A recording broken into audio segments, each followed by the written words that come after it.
62 pegawai Kejaksaan Negeri Lubuk Linggau dilakukan rapid test oleh Satgas Penanganan COVID-19. Hasilnya sebanyak 14 orang, terdiri dari 2 orang jaksa dan 12 orang tata usaha, serta honorer dinyatakan reaktif COVID-19. 14 orang tersebut langsung diminta untuk melakukan isolasi di Rumah Sehat Silampari, yakni di Bandiklat, Kota Lubuk Linggau.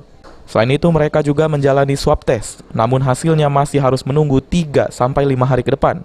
Pemeriksaan rapid test bagi pegawai Kejaksaan Negeri Lubuk Linggau dilakukan untuk mengetahui dan mengantisipasi penyebaran dan penularan virus corona di lingkungan kerja. 2 orang yang kita swab dan kita rapid, nah ternyata ada 2 orang jaksa dan kemudian ada 12 tenaga TU, ya, tata usaha dan honorer yang lebihnya.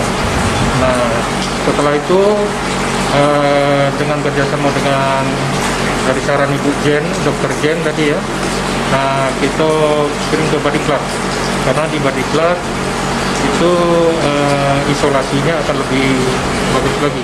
Hingga saat ini, aktivitas pelayanan di Kejari Lubuk Linggau tetap dilakukan seperti biasanya. Namun protokol kesehatan lebih diperketat seperti penggunaan masker, mencuci tangan, menghindari kerumunan dan menjaga jarak.